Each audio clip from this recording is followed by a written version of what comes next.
नमस्कार सभी को दोस्तों। आज की इस वीडियो में हम बात करने जा रहे हैं अमेरिका ने भारत के ऊपर 50% टैरिफ लगा दिया है और इसके बहुत ही ज़्यादा गंभीर इंपैक्ट आपको देखने को मिलेंगे। डोनाल्ड ट्रंप का ये फैसला भारत की अर्थव्यवस्था, हमारे एक्सपोर्ट, लाखों नौकरियां, रुपए की हालत सबको खराब करने वाला है। ऐसे में सवाल ये है कि मोदी सरकार की जो चुप्पी है उसके क्या मायने हैं एक ऐसे समय में जब हमें जल्दी से जल्दी अमेरिका के साथ ट्रेड डील फाइनल करनी चाहिए। हमारे एनएसए अजीत डोभाल रसिया जा रहे हैं और मोदी जी चाइना जा रहे हैं, पर क्या इससे हमें कोई फायदा मिलने वाला है? अगर हम अमेरिका के साथ डील नहीं करते हैं तो हमारे सामने आगे कुआं पीछे खाई वाली हालत है। तो आखिर अमेरिका का ये टैरिफ इतना ज्यादा निगेटिव इंपैक्ट हमारे ऊपर क्यों करेगा? कैसे ये हमारी अर्थव्यवस्था की कमर तोड़ सकता है? आइए डिटेल में और आसान भाषा में समझते हैं।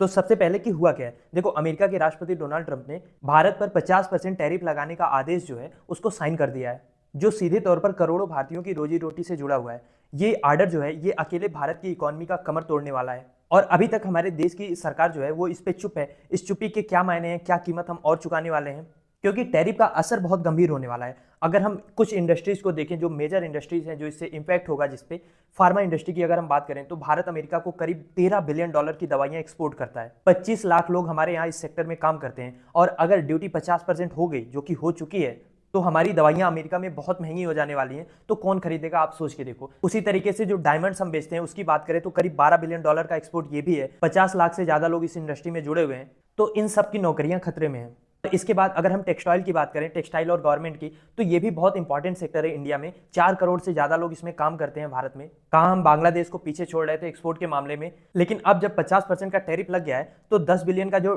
एक्सपोर्ट हम अमेरिका में करते हैं वो भी रुकेगा, क्योंकि यही गारमेंट्स वियतनाम और बांग्लादेश से 20% ड्यूटी पर जब जाएंगे तो भारत के कपड़े जो 50% पे जाएंगे, तो कौन खरीदेगा? आप सोच के देखो। चाहे कॉटन हो, गवर्नमेंट हो, कुछ भी हो, ना खरीदेंगे ना बिकेगा। फिर कॉस्ट कटिंग होगी, नौकरियां यहाँ पे जाएंगी, बेरोजगारी और बढ़ेगी और लोग खरीदेंगे नहीं तो डॉलर हमारे पास आएगा भी नहीं, फॉरेन रिजर्व भी हमारा कम होगा। और जब हमारे पास डॉलर होगा नहीं फॉरेन रिजर्व में, तो हम बाकी देशों से डॉलर में व्यापार कैसे करेंगे? कुछ एक देश है जिनके साथ रुपए में व्यापार हो जाता है, पर उसके अलावा तो पूरी दुनिया में हम कैसे खरीदेंगे बेचेंगे? ये एक बड़ा समस्या हमारे सामने होने वाली है।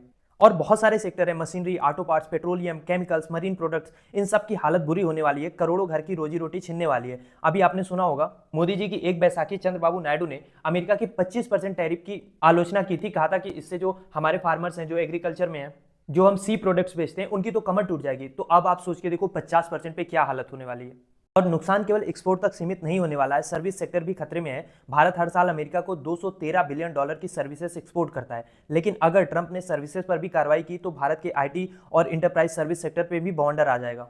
रुपया ऑलरेडी गिर के 88 रुपए से नीचे जा चुका है और अब 90 के पार पहुंचने का खतरा है। डॉलर की सप्लाई ठप होगी तो इकोनॉमी की रीढ़ चरमरा जाएगी और मोदी जी के शब्दों में रुपया जितना गिरता है उतना सरकार की साख गिरती है।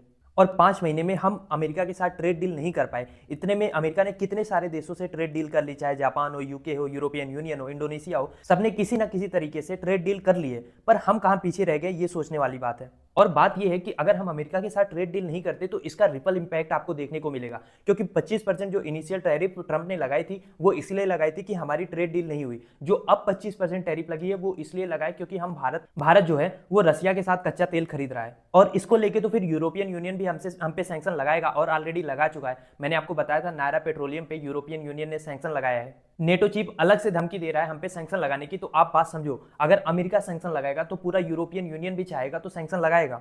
और आरोप ये होगा कि हमने रसिया से सस्ते दामों में कच्चा तेल खरीदा, उसको रिफाइन किया, पूरे देश में बेचा, यूरोप में भी बेचा।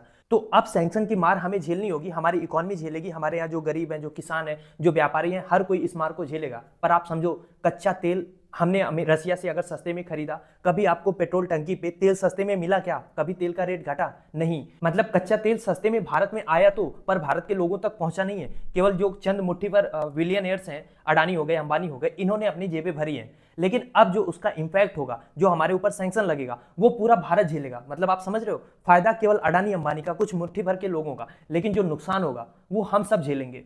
तो ऐसे में अगर हम third largest, fourth largest economy बनने का जो डंका पीट रहे थे, बन भी गए तो क्या मतलब है? अब ऐसे में खबर एक और भी आ रही है कि डोभाल साहब रसिया जा रहे हैं, मोदी जी चाइना जा रहे हैं। इसको आपको गोदी मीडिया ऐसे दिखाएगा कि अब हम भी अमेरिका से मुंह मोड़ रहे हैं और रसिया और चाइना के करीब जा रहे हैं। पर आप समझो, वो करीबी पॉइंटलेस है।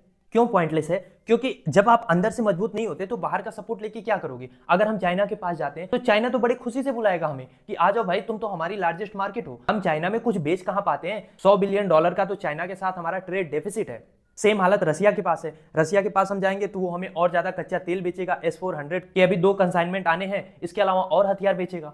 तो सवाल ये है कि हम क्या बेचेंगे। अगर हम रसिया और चाइना के करीब जा रहे हैं तो हमें क्या फायदा मिलेगा? फायदा तो रसिया और चाइना को होगा।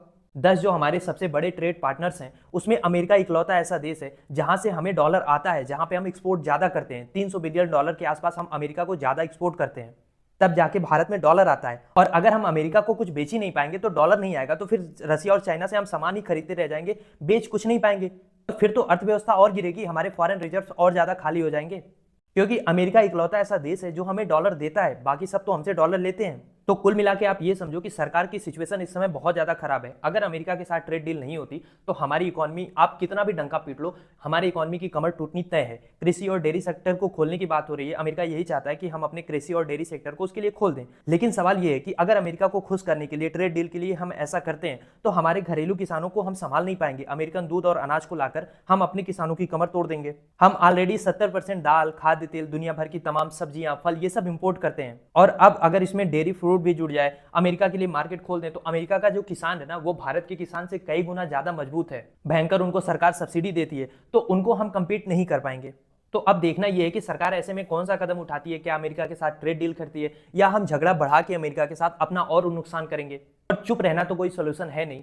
खैर, क्या सोचते हैं आप इस बारे में? लिखिए अपनी राय कमेंट बॉक्स में। और आपको क्या लगता है, क्या मोदी जी को इस समय चाइना में और डोवाल साहब को रसिया में होना चाहिए या अमेरिका के साथ ट्रेड डील फाइनल करनी चाहिए?